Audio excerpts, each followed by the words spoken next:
4 February 1670 हा दिवस आठवताच डोळ्यांसमोर येते ते म्हणजे सिंहगडावरील सुभेदार तानाजी मालुसरे यांनी लढलेली ती लढाई.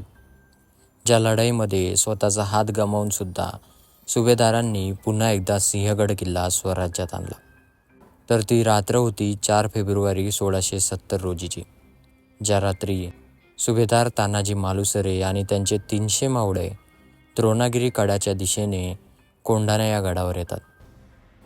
गडावर मराठे आले हे कळताच गडाच्या सुरक्षितेसाठी नेमलेला उदयभान हा सुभेदारांवर तुटून पडतो आणि त्यांच्यात बराच वेळ घमासान युद्ध चालते.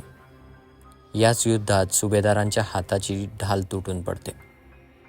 परंतु छत्रपती शिवरायांना आणि जिजाऊ मातांना दिलेले त्यांचे वचन पूर्ण करण्यासाठी सुभेदार स्वतःच्या हाताला दुपट्टा बांधून स्वतःच्या हाताचीच ढाल म्हणून उपयोग करतात आणि युद्धात त्यांचा हातसुद्धा त्यांना गमवावा लागतो.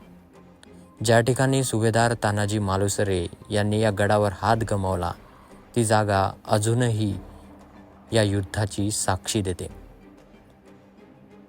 की कशा प्रकारे सुभेदारांनी स्वतःचा हात गमावून सुद्धा छत्रपती शिवरायांना आणि माता जिजाऊंना दिलेले त्यांचे वचन इथे पूर्ण केले आणि अखेर त्यांनी घेतलेल्या प्रतिज्ञेनुसार सिंहगड हा पुन्हा एकदा स्वराज्यात आणला.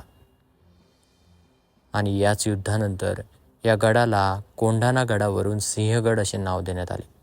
त्याचबरोबर ज्या कड्याने सुभेदार तानाजी मालुसरे या गडावर आले होते त्या कड्याला तान्हाजी कडा असे नाव देण्यात आले. तर आजच्या व्हिडिओमध्ये एवढंच. भेटूया पुन्हा एकदा स्वराज्यातील आणखी एका नव्या किल्ल्यावर. जय भवानी, जय शिवराय.